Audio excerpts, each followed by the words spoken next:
This conference will now be recorded. Well, thank you all for joining me here on the 4th of April in 2022. We have a very nice crowd today, and like usual, it's a mix of people that have been here before, sometimes regularly or to almost all our meetings. And we also have some new faces, so it always makes it very exciting. Also, today, very important, we have Mike Menahem as our guest speaker. And Mike is going to talk about selling to the federal government here in the United States, since we have some international folks, which is very, very important because, of course, you couldn't have a bigger buyer than the federal government. And sometimes the things they buy are very surprising. So I think there's going to be a little bit for everybody. And more importantly than anything else, you can make the connection, you can make the relationship. Funny enough, just earlier today, I was working on a completely different project, and I all of a sudden thought, I said, I wonder if this could be sold to the federal government. So anyway, I sent Mike a little email and said, hey, Mike, take a look at this. Do you think this could be sold to the federal government? So because I'm not an expert on that, but I know they buy all kinds of things and they have all kinds of agencies and departments and things like that. And he'll be talking about that. So I don't want to steal any of his thunder. But before I forget, because sometimes I forget to say this, please put in the chat your contact information, whatever you want to share, your name, your phone number, your email, your website, because later tonight I'll be sending out a recording of this meeting. I will also attach whatever you put in the chat. So if people want to have follow up one-on-one meetings after this, that would be great. And that's one of the purposes of this meeting is to kind of get people to do these follow ups one-on-one and get to know each other a little bit better. And that's it. The meeting will have three parts. The first is we'll do a round of introductions so everybody can meet everybody else and get an idea of what to do. Again, keep it please to a minute or two, because it's just to give people a general idea. And then again, they can later set up a one on one with you. After that, we'll have, again, Mike as our guest speaker. Uh, Hopefully, he can leave a little bit of time at the end for questions and answers based on his presentation. And then after that, if there's still a little bit of time, just general questions and answers from anybody to anybody based on the original 1 or 2 minute introductions. And that's it. I will try to get you out of here somewhere between 45 and 55 minutes after the hour, because I know we all have these video chats back to back to back. So I want to give you a chance to at least get a drink of water before you have to join the next one. And that's pretty much it. I will, without further ado, start right in the order that I see people here on my list. So, Chris, I know you've done this before. If you want to take a minute or two, please to introduce yourself to the rest of the group. I assume I'm the only Chris here. My name is Chris Mingola. Thanks for having me here. I work with my family-owned business. We're Willard Financial Group. We're kind of a niche boutique type firm. We specialize in a few different areas that really are priorities for business owners. I guess the best way to illustrate it very simply is a case that we finished up at the end of the last year, where we had a business owner of a family-owned business was looking to begin the transition to a few of his children that worked in the firm. Didn't really know how the best way to do it. Also, there was also another issue. He had two kids that did not work in the firm. So how do you transition the business to the ones that work there, but still keep the other two children not working in the business treated fairly? He also had a handful of key employees that he needed to retain, especially with the way the job market is out there and the unemployment rate. There's really nobody else that's really high quality available. So all of that, those are a couple of the bullet points. We help the business owner begin the path, if you will, to succession and transition the business to his two kids that work there. Also creating a path to treat his two children that aren't involved in the company monetarily fairly, if you will. as well as creating unique benefit packages for each of his top key employees and providing a hook that will help retain them. So when a headhunter calls, it's too much of a pain, if you will, to give up the benefits that the company's offering them. And then inevitably, because of the size of the company, there was some estate planning that needed to be done as well, so that he could get as much out of the federal government's coffers and into his family's, and not having to liquidate the business. So, in summary, the three main areas we specialize in are helping business owners transition their business in a tax efficient way. Also, equal inheritance if necessary for those that are not involved in the business. We create customized benefit packages to help business owners retain their top key individuals. And then, when necessary, because of where the exemptions are, estate planning and how to tax efficiently transfer their estate to the next generation as well. Again, Chris Mingola, Willard Financial Group. And once again, thanks for allowing me to attend today. All right, perfect, Chris. Fantastic. Thank you very much. And let's see, moving just down my list here. Dan Matthews, same thing. If you could please take a minute or two to introduce yourself, tell us what you do, where you're at, how we can help you, what kinds of things we should be looking out for, what an ideal client looks like. Sure. Thank you very much, Sal. It's good to meet everyone. Like I said, like Sal said, my name's Dan. So I am with a small consulting firm called Hillendale Associates. We're based out of Philly. There's only about 5 of us in Pennsylvania, but we're actually partner firms with U.S. retirement and benefit partners. So, we're kind of a small firm feel, but we have a parent company that provides a lot of resources that we can use. So primarily what we do is we help with benefits and consulting for school districts, but we actually work with a lot of small local businesses as well. I'm actually in North Pittsburgh, so up near the Cranberry area. And what we do is just kind of, talk to business owners or school districts or really any organization and see where we can help them out. A lot of things that we specialize in are benefits, but we also help out with compliance and some technology platforms that have been very helpful for not only your HR directors, business managers, or business owners, but they also kind of help the employees just enroll every year. They help out with cost savings and things like that as well.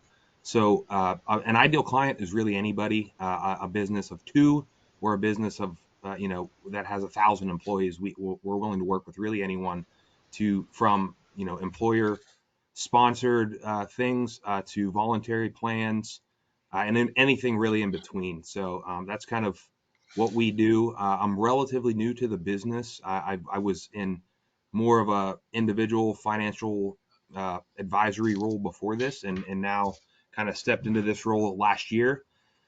And I'm a local Pittsburgher. I've been living here most of my life. I did leave Pittsburgh and then come back relatively recently. Me and my wife moved into Renfrew, which is in Butler County, not too far from Cranberry. So that's kind of a little bit about me, and just here trying to just network a little bit and see what's out there, and just kind of put some feelers out. And if I can be a resource to anybody, I'm happy to have a conversation. All right, perfect. Thank you very much, Dan. And moving right down my list, we have Diane. Diane, I know you've been to a bunch of these before. If you could take a minute or two to tell us about you. Why, certainly. Again, my name is Diane Wingirter. I have a litany of businesses. I'm actually up to 3 LLCs, and they all have various brands beneath them. So for the sake of this group, I do like to talk about my business called Grant Writing for Goodness. And it is what it is. So I help my clients get grants, free money that they don't have to pay back. That's a beautiful thing. Everybody's always looking for free money. So I work primarily with nonprofits. That doesn't mean I can't work with a for-profit, but there's so much more opportunity for nonprofits to get funding than there is for for-profit. So again, it's just kind of a numbers game. But I'm happy to speak with anyone. But I love nonprofits, helping them really get launched and streamline their whole marketing process. We start from square one a lot of times, even if they've been in business for 2 years, they really haven't thought about that synchronized messaging across all platforms, which I help them do that as well. So what I'm trying to do is put a pretty bow on the business so that when I present it to a funder, they get the funding. That's obviously the ultimate goal. So businesses that have been around over 2 years are great referrals for me because they have 2 years of financials, and that's what a lot of funders require. So if they're startups, they certainly don't have that yet, but I certainly can help them get on the path to making some good decisions at the onset that will help them down the road. So welcome to Talk to Any Nonprofit, grant writing for goodness. I'll stick the website in the chat box. Thanks. All right, perfect. Thank you very much. And let's see. Oh, we're going to move on to John Putner. And by the way, John was our guest speaker, I believe, in the very last session. So I would encourage everybody, we keep them all on the YouTube channel. So if you have a chance and you want to listen to John in a little bit more in depth than today's introduction, go back and look at that video from last time. But John, if you could take a minute or two and kind of refresh everybody here. Oh, thank you, and welcome to the new people. John Putner, takebackaction.org. We're primarily focused on lobbying, zoning, and some politics. Came out of the political world, so that's our forte. But as Sal said, I just presented, so I'll leave it at that and let people go to the website if they want more background. All right, perfect. Yeah, and put your link and your email and everything in the chat. Because, hey, let me tell you, the way things are nowadays, who doesn't need a little lobbying or zoning help? All right, moving right along. We got, another one of my favorite personalities. Well, you're all my favorite personalities, but we got Mike Mosteller. Hey, Sal. Hi, everybody. Real quick, Lance Armstrong, greatest bike racer of all time. 7-time Tour de France champion. Never been done before, never going to be done again. But even at his peak, even when he was doping, I could have beaten Lance in a bike race if he was on a tricycle. Let's play this analogy out. If, like most of the business owners I know, Lance just lost to his competition, he's going to go back to what got him to where he is, and he's going to work harder and harder. He's going to swim a little more. He's going to do a little more aerobics. He's going to pedal more. We're going to race again, and he's going to lose again. Just like Lance, when I find these business owners who have used up their toolkit and gotten to where they are, and they think that it's the same cool toolkit and harder work to get to the next level, it's not. It requires a new toolkit, like the one I've used to grow a dozen retail concepts from startup to past the $100 million revenue mark. Love to talk to anybody you know in the retail space who's spinning their wheels and not getting their business going. Thanks. Very good. Thank you, Mike. And this is what I love about this video chat format. We have people from not only all over the U.S., but we have Patrick that always joins us from all the way out from Ireland. I still am waiting for my Guinness, but that's okay. Patrick, if you could take a minute or two to introduce yourself. Hello, everybody. It's great to be here, and welcome to the people I haven't seen before. And everybody is so interesting. They have such an interesting story, and I keep learning from you all, and thank you so much. We're all familiar with the everyday pillars of health: nutrition, hydration, sleep, exercise, spiritual well-being. However, science is now telling us that nothing happens in our body or any cell without being signaled. Every second of every day, our cells are passing tremendous amounts of information throughout the body, and any breakdown in that signaling and communication, we cannot be fully healthy. For example, we receive a signal when we're feeling hot or cold or tired or hungry or thirsty, or we need to go to the bathroom in the middle of the day or in the middle of the night, which is pretty impressive. So why do you think we have so many places to purchase different fluids, like pubs and coffee shops? And because we get a signal, we're thirsty. Redox signaling molecules amplifies and clarifies the critical cellular signaling, and the difference it is making in most people's lives is absolutely astonishing. For many people, this is now the missing link for better health and vitality, independently validated, 100% non-toxic, enabling us to have a real advantage. Redox signaling introduces a higher level of health because it goes beyond nutrition beyond ingredients and impacts the body at a depth that no other supplement has ever come close to achieving. In other words, the better the communication is to the origin of the problem, the better the solution. So who do you know that has a health challenge or is health conscious or is involved in sporting activities and are interested in generating an additional income stream now in 33 countries, opening up tremendous financial opportunity? Who springs to mind? My thanks to you all for enabling me to understand what you are doing and the gift of your attention. My details are in the chat. Perfect. Thank you very much. Now, let me ask a question. How many people here have seen a website or a LinkedIn profile that the last post was like from 2 years ago or more? Has anybody seen that? And by the way, I see it all the Yeah. time, and then it makes me wonder, like, oh my God, how legitimate are these guys? How serious are they? Should I trust these guys that posted 2 years ago but haven't posted since? So anyway, if you want to fix that problem, our next guest, Rhoda, can tell you how to fix it. Oh, Rhoda, you're muted from your side. First, I had to figure out how to fix Was my on mic. mute. Rhoda Israelov in Indianapolis, Indiana. My company is Say It For You, and we adopt homeless, orphaned blog posts. So when you go and see a LinkedIn profile that doesn't have anything new, they should actually have at least once a week a link to their blog post, and that in turn would lead to their website. Blogging, by the way, is the only form of social media that never dies. So your Facebook posts eventually go away, your Twitter posts go away, and your Instagram eventually goes away. But your blogs on your website never die.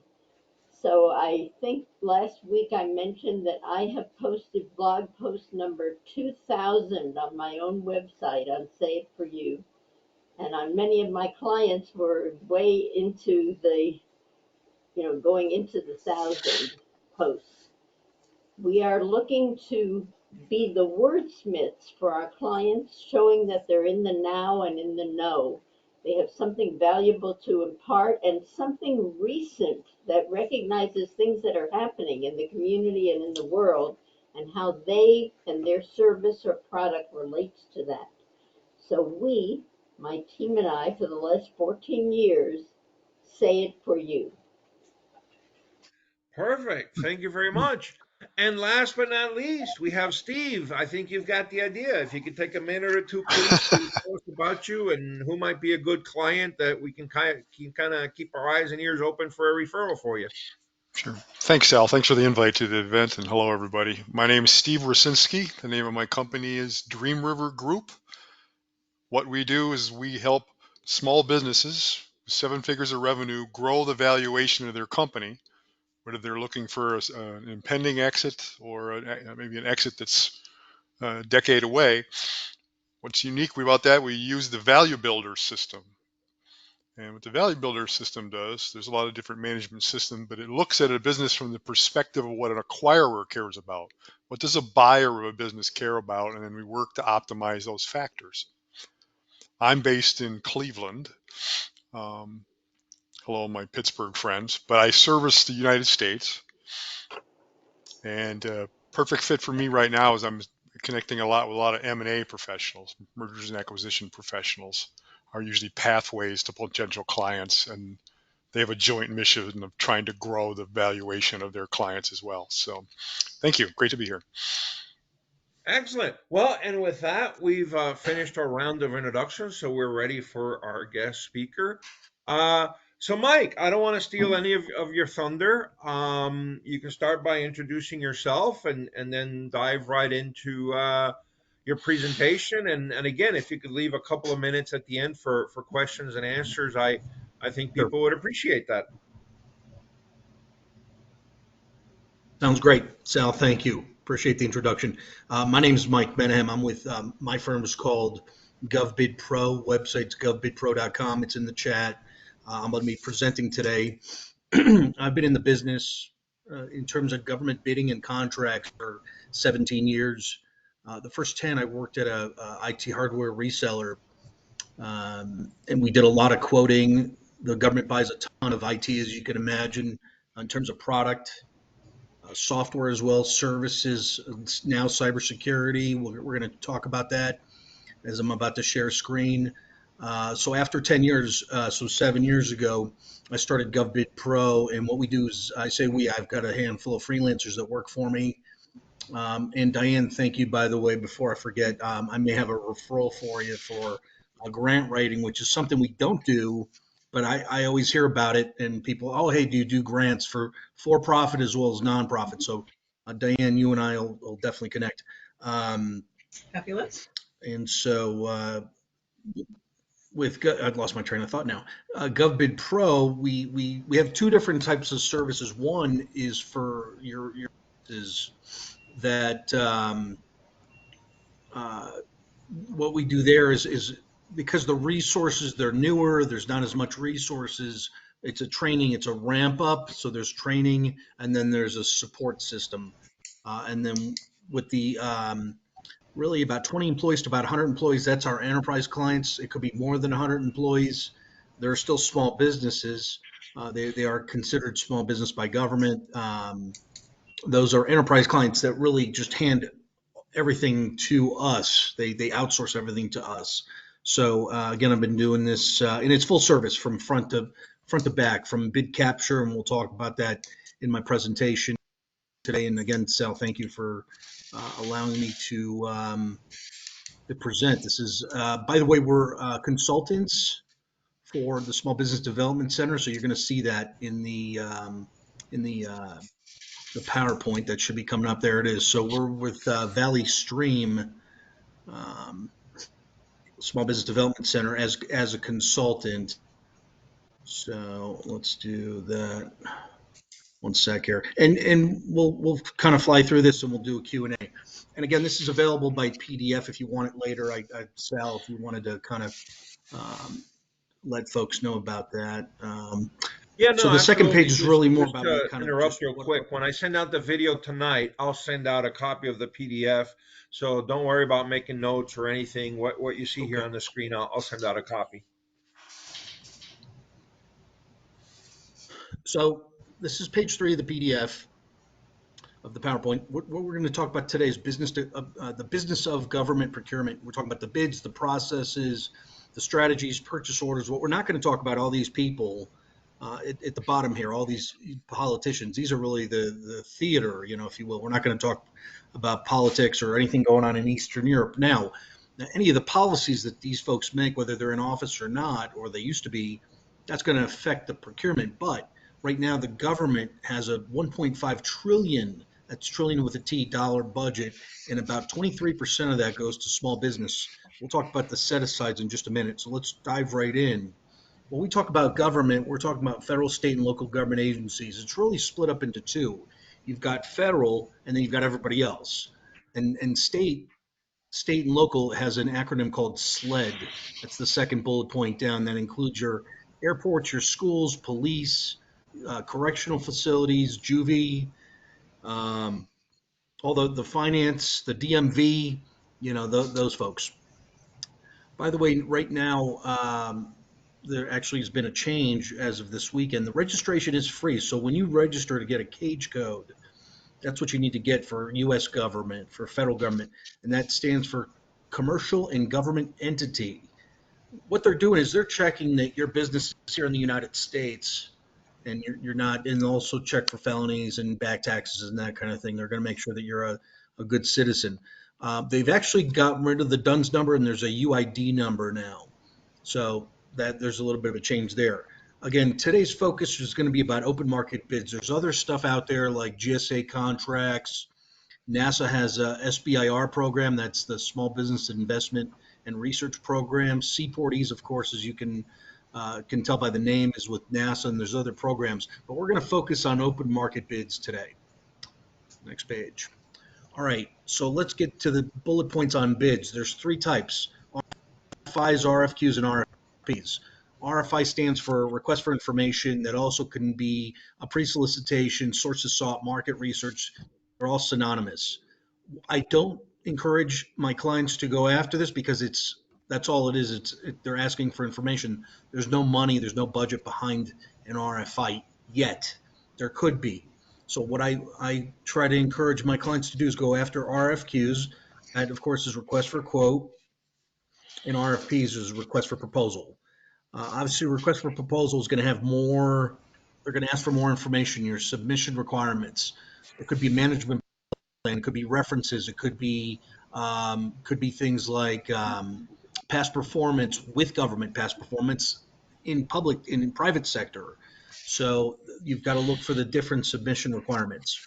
My rule is this: the smaller the company, you should go after the smaller bids because it'll be easier for you to turn around and it's better for cash flow. FFP is fixed firm price, and that's part of the RFQ and RFPs. The government has acronyms just like every other business, and they say this is a fixed firm price, meaning they're going for price technically responsible.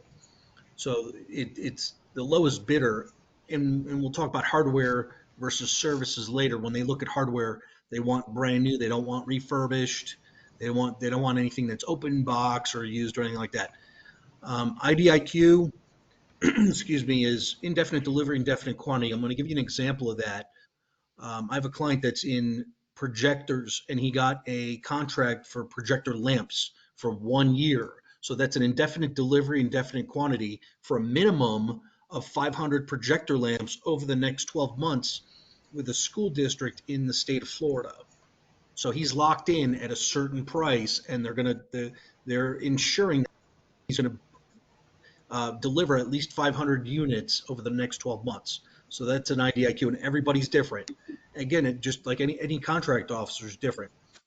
Bullet point, the next one under due date, that's very important.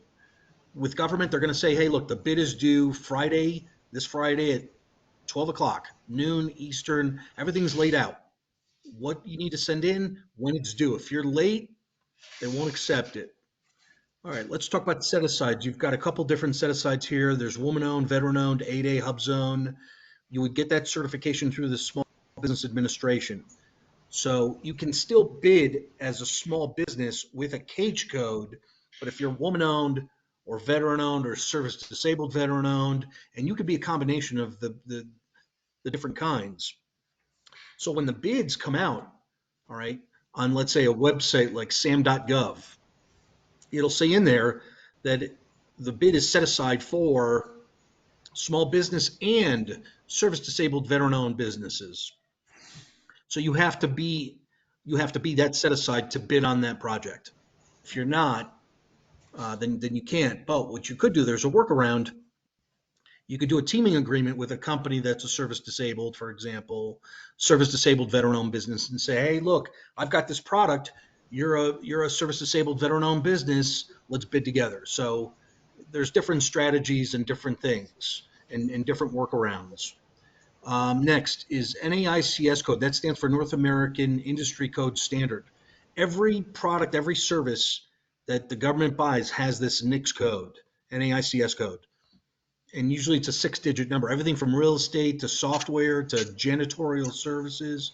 And by the way, on our website, govbidpro.com, we have the top 5 products and services bought by government this year. It's a free download, and we've got tons of collateral to share with you. All right.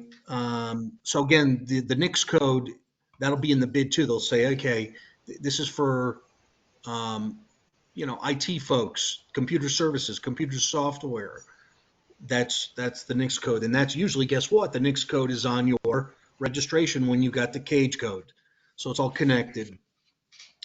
Complete package. What you want to do is you want to make sure that you provide a complete package. I just try not to skip anything because then your bid's going to get kicked out.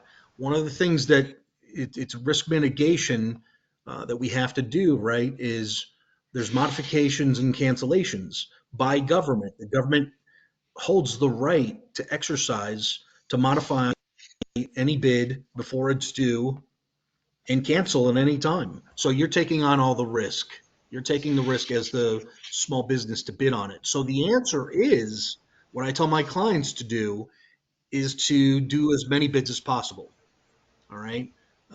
So it's a volume of bids, because then you're diversifying. You're not going after one. And with the open market bids, there's a lot of competition, but makes sense because government tends to they pay slow, but they pay every time as long as you've done what you're supposed to do. Okay. Next slide here. Let's take a look. What we've done is we split the front and back office. So this is the actual process of how this whole thing works. The business development bid capture, that's how this whole thing starts. What you want to do first, the front office finds, sources, and submits. Okay, find, process, send. That's kind of the process that we created. Number one, you want to find good bids. That's the key. If you're not finding good bids, then you're not going to submit those. So you want to find a bid that obviously it's enough time to respond. You have the documents to submit. You have all the requested information they want, whether that's references or management plan or anything like that. And then the type of submission is normally, in the world that we live in, it's electronic, but there is still some state municipal governments that are requiring to send paper by courier, believe it or not, but they're getting there. So you've got to factor all these in and say, okay, hey, the bid is due next Friday, and they want a price, and they want my references, and they want a copy of my diploma from college. I've seen this stuff. I mean, it's okay. Can you get all that together, right? Can you get references together? They will ask for references, by the way, in some of them. So now that you've found a good bid, now what do?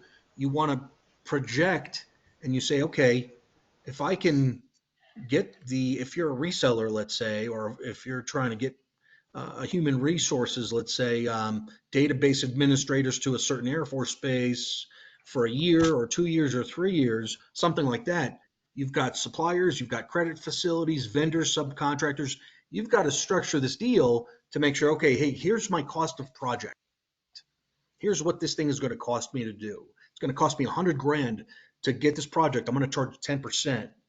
Is that worth it? So that's what creates a market. Is some people are like, yeah, it's worth it. I'm willing to bid 110,000 for something that's going to cost me $100,000. And the bids, by the way, for small business, it's $25,000 to $150,000, generally speaking. Okay. By the way, there's another website called fedbid.com. It's kind of like an eBay, but it's a reverse auction. So the sellers are the small businesses, and the government is the buyers. And they obviously meet in the middle, and people bid on a reverse auction. And it's, again, lowest price wins, and has a time factor. So that's another website for you to check out if you've got to be registered. And they charge 3%. So let's say on this $100,000 that we talked about project, the winner is going to pay FedBid 3%, so they're going to charge the government that 3% also. So it's going to be 113,000. We said 110, right? So it's 113,000 will be on the purchase order. You'll get paid 113,000. You'll give FedBid 3,000. That's how that works. Okay. Obviously, submission. Make sure you submit on time, and then request that they got it. Please let us know you've got it. It's very easy to do that, and also make sure to follow up. So a couple of best practices to when you do that. Now, great. Now we've done all this, and we've done, say, 3 or 4 bids a week. I've got customers right now that do 2 to 5 bids a day. What do we do after post-award? Let's talk about back office. That's on the right side of your screen. Post-award and contract support, we do that too, by the way. We support our clients in this. What you want to do now is you're pulling the trigger. You've got a purchase order from the government. It's going to be on a form called a SF Standard Form 1449, and it's going to be sent to you. And we'll talk about terms in just a second in terms of the terms that you'll put on your quote and on your proposals. We'll go back. But what you want to do at this point, you want to go ahead and get the financing, the credit for that $100,000 deal where you're going to make 110, and make sure you have your tax certificate lined up. So you're not paying sales tax because you're buying wholesale. And by the way, government doesn't pay tax. We pay taxes to them. UID labeling, that is obviously on hardware. A lot of the SLED, state, local education, municipalities, education want that. If you've ever seen, for those of you that have kids or or grandkids or what have you, you see on the Pinellas County schools, there'll be like a little sticker, like a metal sticker on the computers. That's the UID labeling. Let's talk about contract modification. The next one here. There's a whole other presentation on contract modification. What that means is because, and we're seeing more of this with the COVID, is because of the facilities being closed, the amount of product that's available to us now and the supply chain issues that we're having, we're seeing it's like, hey, I had a client last year that sold a product, and they only had 8 units. I mean, 8 units was on the purchase order. They had to lower it to 4. And so we had to do a contract modification with the government and say, look, we've got 4. Because of this COVID thing, the facility's only given us 4 units. So there's a bit of a negotiation, and I can show you how to do that, and we do that for our clients. Logistics, you want to have your FedEx and UPS and DHL all lined up. And then finally, invoicing the government. That's not just sending the government an invoice that you do on Peachtree or one of these accounting softwares. You actually have to go into a system called Wide Area Workflow. And because of cybersecurity, they changed it to PIE. That's recent. And that's a full-time job in itself, is to put in the invoices to the government. So we have that service available to our clients. And one more page. Okay. We remember we talked about terms, and we can show you an actual live bid for those of you we can work together one-on-one, have a one-on-one after this call. These terms on the top left, you want to have those at the bottom of your quote. In other words, you want to tell the government, hey, I'm going to extend you credit of net 30. Sometimes state local education asks for net 45. They'll have it in the RFQ. They'll have it in the bid that they want net 30 or net 45 terms. Generally speaking, federal government, U.S. government, is going to be 30. So is municipality, but some municipalities, especially school districts, are net 45. That's just cash flow for them. 30 days ARO, that's 30 days after receipt of order. You're saying to the government agency that you're quoting to them, you're saying, I will deliver within 30 days of receipt of order. So you're going to give me the order tomorrow or today. I'm going to deliver it before May 1st or May 4th. FOB destination or FOB origin. Okay, that's free on board destination. That just means free shipping. But if you're shipping to, let's say, Anderson Air Force Base in Guam, you're probably not free shipping, right? So you want to make sure to watch your shipping. We talked about that a little bit earlier. And FOB origin, let's talk about that for a second.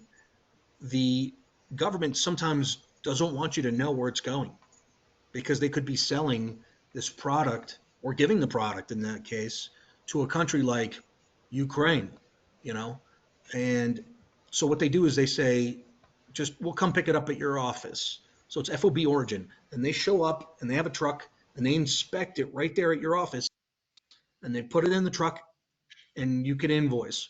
So that's FOB origin. Now you could have a mix of two. You could have inspection at origin, FOB destination. So you could have a combo of both. You want to check out your contract, and we can evaluate your contracts as well. We talked about this earlier about hardware. All hardware being new, it's got to be brand new. And if it's not, and if the product's not correct, the government's going to ask you to come pick it up and send the right product, or they could cancel the contract. You also want to have price valid until, obviously this was done in March. You want to have your price, expire at a certain date, usually about 30, 45 days out. If you're a reseller, you've got a quote from a CDW or Tech Data or whatever distributor you've got, right? Say in IT hardware, they'll tell you that their price is good for 30 days. So you can use that. You can use that date. Okay. couple more things. Bottom left, we're working with a contract officer. The end user could be someone else. You could be working with somebody that is in Northern Virginia or Maryland or DC, and then your end user is an Air Force base in Nevada or New Mexico or something like that. So sometimes the left hand doesn't know what the right hand's doing. You want to go 100% by the contract. That's how you do it. We've got plenty of case studies, by the way, that we could share with you. Sometimes the government will do a background check for staff working on government property like Air Force and Army bases and Coast Guard bases and VA hospitals. So if you're going to do, let's say you've got somebody that does surveillance camera installation, for example, they're going to check their background because they're at a VA hospital, and unfortunately, there's people with PTSD and all kinds of other illnesses or what have you. And again, thank you for their service, but they you don't want any kind of problems like that. So they'll check the backgrounds. RFP may have a max or minimum on a page amount. Most of the time you'll see max. They'll say, hey, no more than 20 pages PDF. They don't need more than 20 pages. They'll tell you that in the RFP. And you don't want to go over. You don't want to go over. So we have templates too, by the way. Again, we're full service. This last one is government retains the right to exercise future years. Okay, so what happens with something like this is the government, let's say, issues a contract. So they'll put out a bid, an RFP for cybersecurity. Very popular right now, cybersecurity, all kinds for all different types of platforms and systems and legacy software and all that, right? So the government will say, okay, we're going to give you, Sal, a 5-year contract for cybersecurity, but they'll put in there that the government retains the right to exercise year 2, year 3, year 4, and year 5. So if they're not crazy about your service for whatever reason, okay, they will not exercise year 2 or 3. They'll put that in the contract. Basically, it's an exit for them. And guess what they're going to do? They're going to put the bid out. They're going to put it out to bid, that cybersecurity service. So what you want to do is be proactive. You want to do a good job, obviously, and you want to about 2 or 3, maybe 4 months out before that year's up, is reach out to them, say, hey, will you be exercising year 2 and 3? We just had one where it's a software company, and the government went ahead and bought the renewal for year 2, so that was good. A final couple things before we get into the FAQ. The different strategies, obviously prime contracting. I like being the prime. I like my clients being the prime. You get the purchase order. You get the past performance. It's on you. It's your contract. You can go to show the bank, say, hey, look, we did this. You got money coming in. By the way, the government, when they pay you, when the government pays you, the federal government anyway, it's by wire. That's why they have you register with sam.gov to get a cage code. It's all connected. But you're the contract holder, and you can get subcontractors. The government may ask for you to share who those subcontractors are, which leads me to the next one. Subcontracting is actually pretty good. The only issue I have with it is that you have 2 bosses. You have Raytheon, Honeywell, Boeing, take your pick, and then you've got the U.S. government. So you got 2 bosses telling you what to do. I don't know. I'm self-employed. I'm not a fan of that. And then finally, buying surplus. We actually had a client. We're in two offices. One in Clearwater, Florida, and Albuquerque, New Mexico. We're out here in the Southwest. We are nationwide. Our back office is in Clearwater, where they do a lot of our accounts receivable and payable and P&Ls and stuff like that. When we were only in Clearwater, Florida, we had a client that we bought for them, and we worked with them to buy IT hardware surplus on pallets, and they turned around, they fixed it, and they sold it. A lot of laptops. You can buy surplus of all kinds, tractors, cars. They get rid of stuff, and you can do really well with it. So that's my presentation today. Sal, again, thank you very much for letting me present. We've been setting this up for a couple months. We met on, I think, Lunch Club, and it's been great. Thanks very much, everybody. Yeah, no, absolutely, Mike. Thank you for this informative presentation, because again, to your point, you can't have a bigger customer than the federal government. If somebody here has a bigger customer than the federal government, please let me know. And then to your point, yes, they may pay slow. I'm sure they pay slow, but they will pay because they tell me if somebody here has a customer that actually has a printing press that prints dollars. I mean, they by definition they cannot run out of money. They can just turn on the printing press and print dollars and pay you. As a matter of fact, I'll start real quick with one question for you, Mike, and then turn it over to everybody else. When the bid says net 30, Sure. net 45, whatever, do they actually pay net 30 or do they actually pay outside of that? So good question. So say it's federal government. Let's split that up. If it's federal government and it says it's net 30, they tend to pay faster with the set asides like your woman owned and veteran owned and service disabled veteran owned for whatever reason, or like an 8A or something like that. There's a lot of initiative right now, by the way, just kind of an offshot comment for, say, the Small Business Development Center. That's why we're involved with them, going to underserviced areas and build up and serve woman-owned businesses and 8A minority-owned businesses, that kind of thing, and build that up, right? So they tend to pay fast. I've seen women-owned businesses get paid in less than 30. So the government essentially can pay in 30 days, but in this case it was 15. This is federal we're talking about now. The scene most of the time, the average, looking at it for the last, let's say, 10 years or so, and that's mixing the two companies that I worked at, this one that I have and the other one where I was the sales manager. It's basically about 40 to 60 days, 42. Now I've seen 127 and the person didn't know what they were doing. I actually had to facilitate. Sometimes, you know how it is in private sector, you got to walk your customer, hold their hand, and just click the button and pay me now. Here you go. But the worst I've seen is 127. So you got to make sure you have good financing. What I like to have, especially with my resellers of hardware, is have your net 30 with your supplier and then have additional purchase order financing, factoring, just in case. I've got clients that have lines of credit at the bank. You want to have those credit facilities. But to answer your question, they pay slow. It's usually, and you got to stay on top of them. But generally about 45 to 60. Okay, perfect. Well, does anybody have a question for Mike on anything?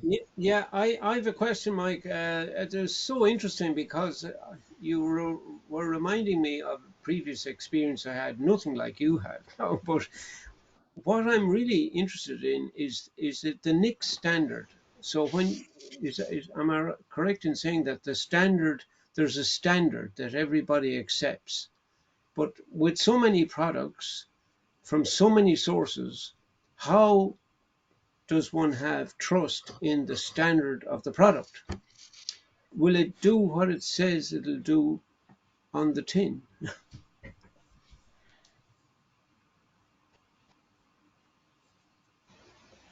The trust on the product? What do you mean by that? Sorry. I mean, you purchase a product. The government purchase a product from me. How can I'm registered as I have a standard on the product, and that standard, they're happy with that standard. It's an international standard or some kind of a standard. But what happens if if it doesn't meet the standard? How can the standard? Who trusts the standard? Who sets the standard? Okay. No, Mike, let me maybe interject for a second because I think there's a little bit of Sure, go ahead. confusion I have the and answer, maybe but go ahead. I can kind of explain I think what Patrick is alluding to. So Patrick, the Sure. NAICS, I call it NAICS, whatever, is not a standard in the sense of a quality standard like ISO 9000, ISO 14000, Right. some of the FDA stuff, some of the car stuff. What NAICS does is it's just actually a categorization of the different products and the different industries. So if you make cigarettes, it'll be a certain NAICS code. If Yeah, you yeah, I get that. Yeah, I get that. Yeah. yeah, so and you just, as far as I know, Mike, and you can correct me on this, you just sort of self-identify. If you sell cigarettes, you say I'm NAICS whatever. If you sell computers, you say I'm NAICS whatever. So that's one piece, Sal, and I appreciate you throwing that in. But the second piece, Patrick, is there's, say on the bid, they'll have the salient characteristics of on the bid itself. For example, I have a IT because it's about 3 of 10 of my clients are in some kind of IT business. Okay, whether it's product or service or software or help desk or cybersecurity or IT staffing, they're in something like that. Okay, I had a client that bid on Panasonic Toughbooks this morning. It's due tomorrow. I always tell them, look, give me at least a couple days, but it is what it is. This always happens. I mean, you guys are small business owners, you know. But anyway, they gave the government not only gave the manufacturer part number, but also gave the specifications in the RFQ, request for quote. So we had everything, whatever we needed. You know, we had the product number as well as the specs of the amount of gigs and the DVD writer and all that Yeah, stuff. yeah. We had it. Okay. So Yeah, okay. that Thank you. Thank you, Mike. should answer your question. Okay, perfect. Well, we're banging up here against 2:55, so maybe just one or two last questions. Does anybody have a one last question for Mike? Sure, I do. So Mike, number one, it's uncanny how much the grant process and what you're describing do have similarities. I mean, a lot of similarities. But number two, so how do you make money? How does Mike make money? Great question. Yeah. So we're actually a combination retainer plus a percentage on the back on either one. Again, we have two different types of clients. One is what the government calls a micro business. That's 10 or less employees. Again, that's a micro business. And they, because they're obviously smaller company, a little less resources, maybe they're a startup, what have you, we put them on a ramp up training retainer program. So we train them. They get at least 2 or 3 training modules, one-on-one. So you could talk to me about anything you want. Unlimited email communication plus a follow-up a quarter. And you know, if you need to call me, just call me. You know, it's a 20 minutes call, right? And so there is a retainer that's a quarterly that's negotiable, and then we also take 1 to 2% of the deal value. So if you land $100,000 deal after you're paid by government, the 100,000, we're going to invoice you for the 2%, $2,000. So that's for the small businesses, the micros, right? So the 20 employee up to 100 or 200 employees, those are like your SMB, small medium business. You know, they've got 45 employees and they outsource everything to us. And we do everything. We'll do, 4, 5, 10 bids a month. To answer your question, that's a little bit more expensive.